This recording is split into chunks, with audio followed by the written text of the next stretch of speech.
Vamos a ver.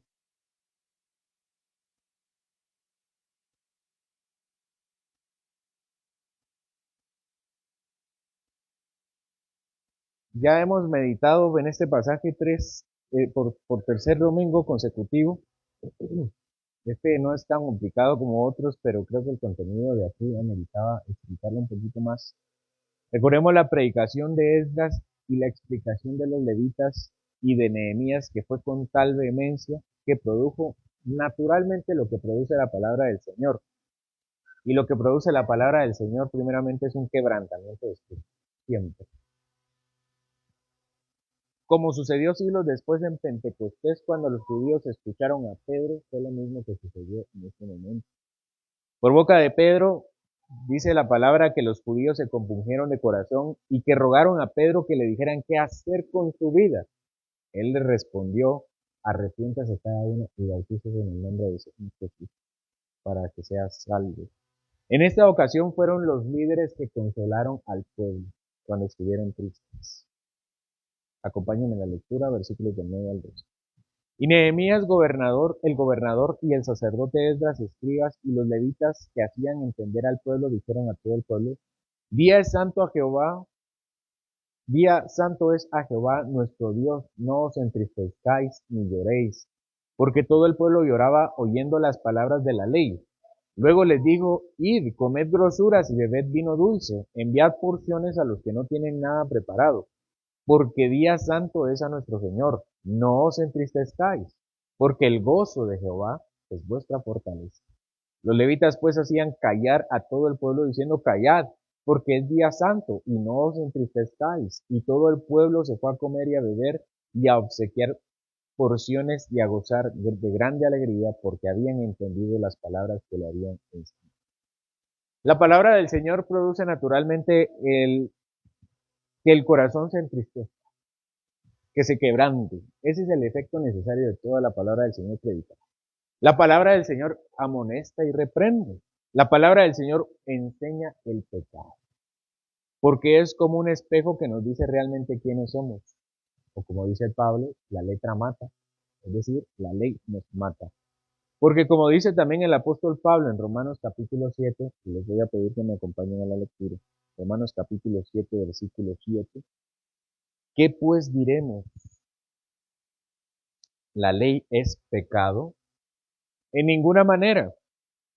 Pero yo no conocí el pecado, sino gracias a la ley. Porque tampoco conociera la codicia si la ley no dijera: no codiciarás. Versículo 8. Mas el pecado, tomando ocasión por el mandamiento, produjo en mí toda codicia. Porque sin la ley el pecado está muerto. Y yo sin la ley vivía en un tiempo. Pero venido el mandamiento, el pecado revivió y yo morí. Y hallé que el mismo mandamiento que era para vida, a mí me resultó para muerte, porque el pecado, tomando ocasión por el mandamiento, me engañó y por él me mató. De manera que la ley a la verdad es santa y el mandamiento es santo, justo y bueno. Es decir, que la verdad, la santidad y la justicia, la bondad y todo lo bueno que viene de la ley, al final de cuentas mató a Israel y mató a cada ser humano. Mató a Israel en este momento y por eso lloraron. Porque les había mostrado su pecado, les había mostrado realmente quiénes eran ellos en su interior. En ellos no había más esperanza porque habían transgredido los mandamientos de Dios. Seguramente al revisar el libro de la genealogía, se dieron cuenta como pueblo cuántas veces habían caído y cuántas veces se habían levantado y vuelto a caer en exactamente el mismo pecado. Al ver sus obras a la luz de la ley, vieron muerte y condenación, porque la ley tiene su estándar acá, y ellos se encontraban por los suelos. Pero si bien la letra mata, la otra parte del texto es que el Espíritu vivifica. Esto que Dios quita el pecado que la ley muestra. Solamente Dios puede traer consuelo al corazón que se ha dado cuenta que la santidad de la ley es inalcanzable, pero que Él mismo ha provisto un Salvador para que la ley sea cumplida. En este momento Israel no lo sabe porque Jesucristo está lejos de venir. Solo lo saben por lo siguiente, la declaración que le da Esdras, Nehemías y los demás levitas. ¿Cómo lo reconforta?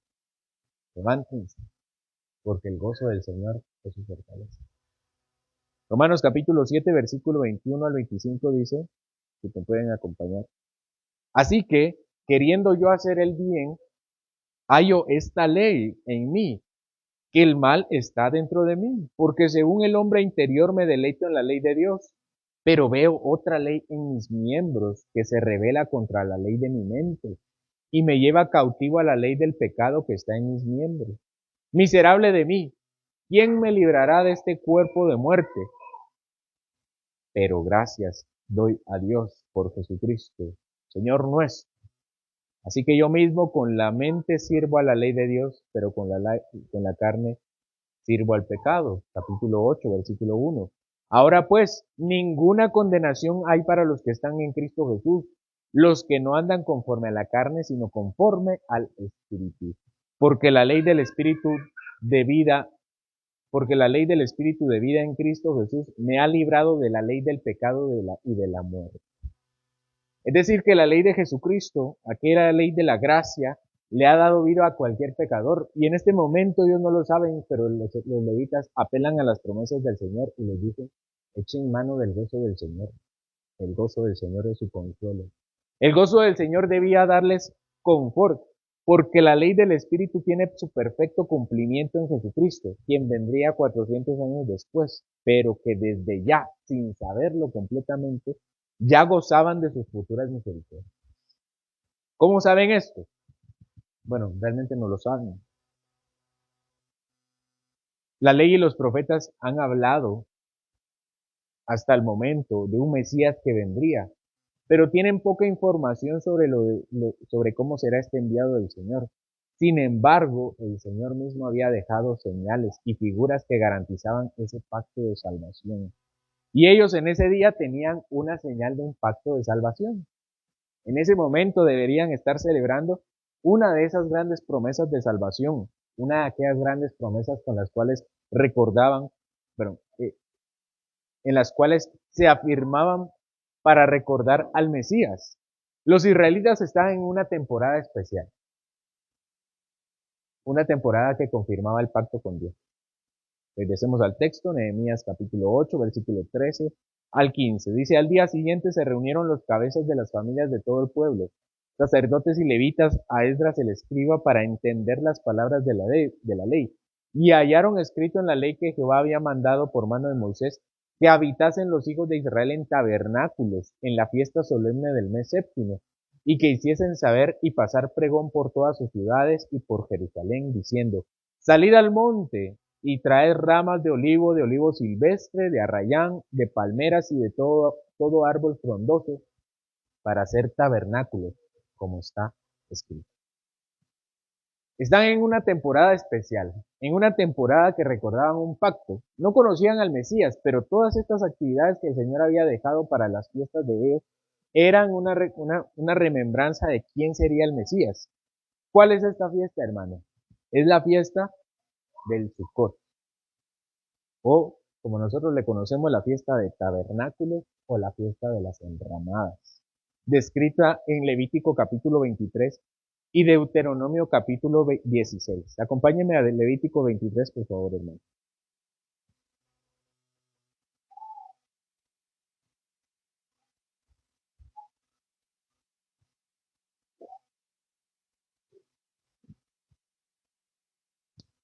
Levítico 23, versículo 33. Y habló Jehová a Moisés diciendo, habla a los hijos de Israel y diles, a los 15 días del mes séptimo será la fiesta solemne de los tabernáculos a Jehová por 7 días. El primer día habrá santa convocación, ningún trabajo de siervos haréis.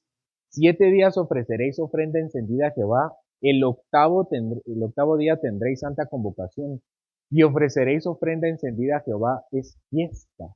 Ningún trabajo de siervos haréis. Pero a los 15 días del mes séptimo, cuando hayáis recogido el fruto de la tierra, haréis fiesta a Jehová por 7 días. El primer día será de reposo y el octavo día será también día de reposo. Y tomaréis el día ramas con frutos de árbol hermoso, ramas de palmeras, ramas de árboles frondosos y sauces de los arroyos, y os regocijaréis delante de Jehová vuestro Dios por 7 días. Y haréis fiesta a Jehová por 7 días cada año. Será estatuto perpetuo por vuestras generaciones, en el mes séptimo la haréis. En tabernáculos habitaréis 7 días. Todo natural de Israel habitará en tabernáculos, para que sepan vuestros descendientes que en tabernáculos hice yo habitar a los hijos de Israel cuando los saqué de la tierra de Egipto. Yo Jehová, vuestro Dios. Acompáñeme a Deuteronomio capítulo 16, dos libros después, Deuteronomio capítulo 16, versículo 13.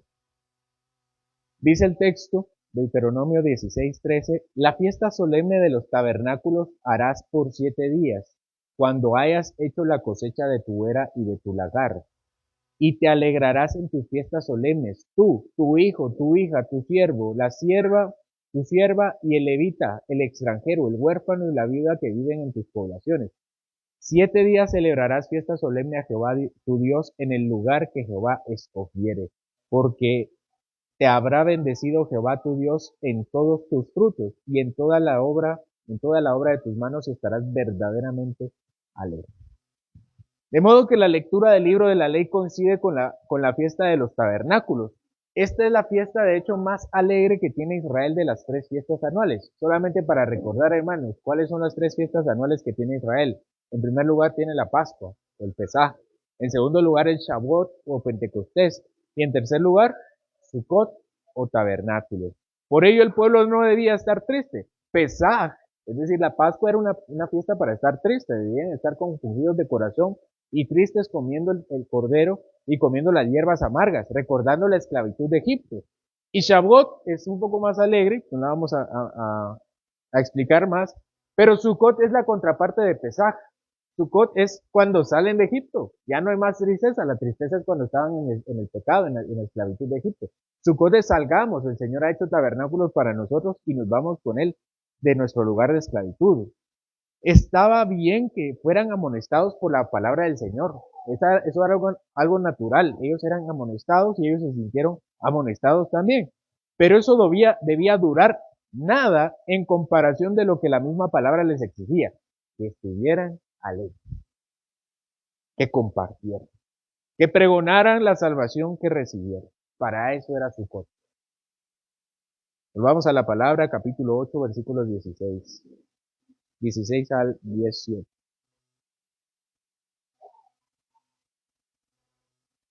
Salió pues el pueblo y trajeron ramas e hicieron tabernáculos, cada uno sobre su terrado, en sus patios, en los patios de la casa de Dios, en la plaza de la puerta de las aguas y en la plaza de la puerta de Efraín.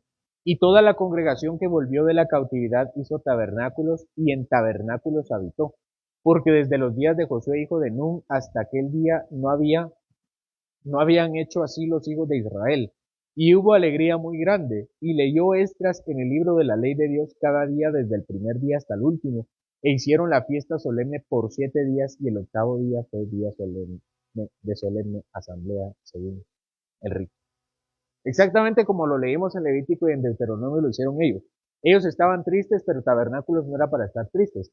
Inmediatamente debían cambiar su aspecto y pasar de la tristeza genuina al gozo verdadero. Justamente es la reacción necesaria para la lectura de la palabra. De ninguna manera, hermanos, mi propósito es aquí que ustedes estén tristes. Sin embargo, la palabra del Señor en cada ocasión, al revelar nuestro pecado, debe causar en nosotros tristeza. Es decir, recordar quiénes somos y vernos a nosotros mismos como niños pequeños. Pero en el mismo sermón, al mismo tiempo, ver a Jesucristo y estar alegres, porque Él es nuestra salvación. Ellos tenían la obligación de celebrar y estar alegres. Los hombres somos tan rebeldes que para cumplir los mandamientos de Dios fingimos nuestras emociones. Pero a los israelitas se les llama a que en esta fiesta estuvieran genuinamente alegres. ¿Por qué? Porque el gozo del Señor era su fortaleza. A veces nosotros también separamos y divorciamos nuestras emociones de los mandamientos como si fueran algo contrario, pero el Señor exige de nosotros no solamente nuestros pensamientos y nuestras acciones, sino también lo que sentimos. Por eso demanda de ellos estar felices en esta fiesta y no los deja a su propio abandono, sino que les dice, echen mano del gozo del Señor porque el gozo del Señor es quien nos da fuerza. Jesús es la encarnación de la palabra de Dios, quien nos llama al arrepentimiento, pero al mismo tiempo nos ofrece perdón y reconciliación con el Padre, es decir, felicidad. En Él encontramos una alegría inquebrantable, una fortaleza que trasciende las circunstancias de la vida. Su vida, su muerte y resurrección son la culminación de la historia de la redención que Dios ha estado llevando a cabo desde el principio y que hoy se nos presenta para que estemos felices. Jesús, como la palabra encarnada, nos revela el carácter y la voluntad de Dios. Es un Señor bienaventurado. No sé si alguna vez lo habían pensado, pero nuestro Señor siempre está feliz.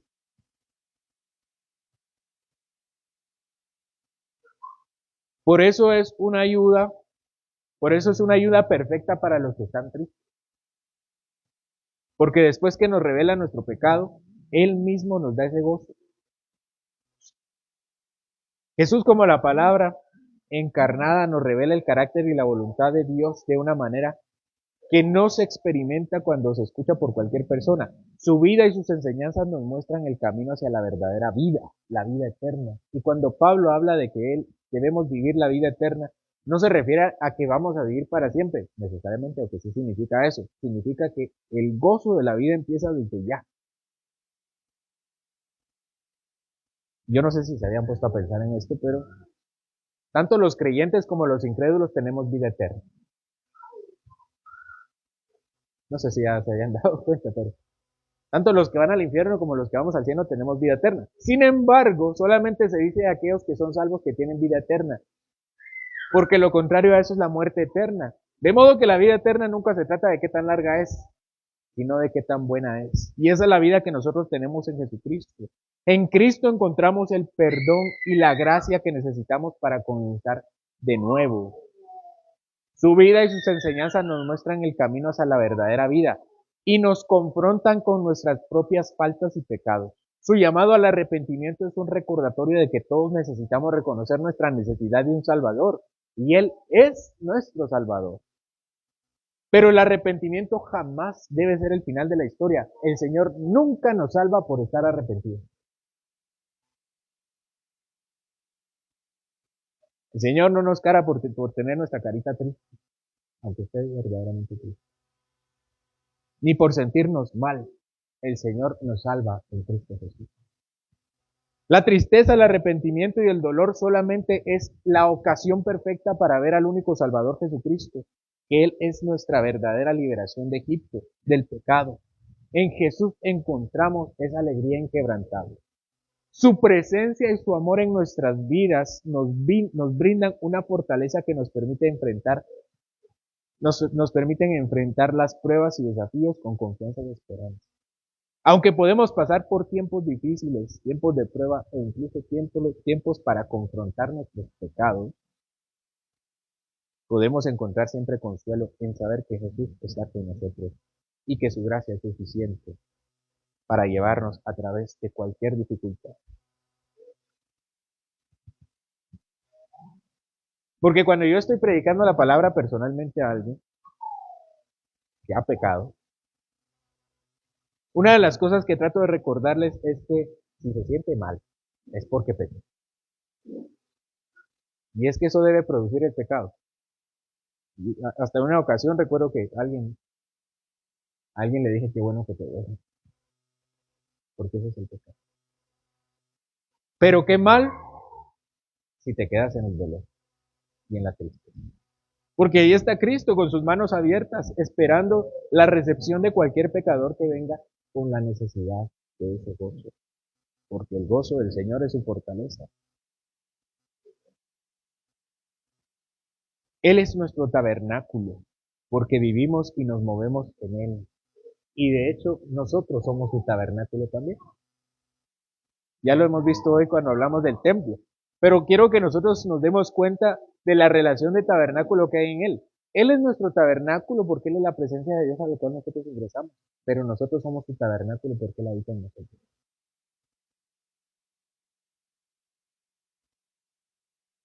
En la vida y en la muerte tenemos este único consuelo, que nosotros le pertenecemos a Él y nos pertenece a nosotros. La vida de Cristo, su muerte y resurrección cumplen la promesa y el significado más profundo de la fiesta de los tabernáculos.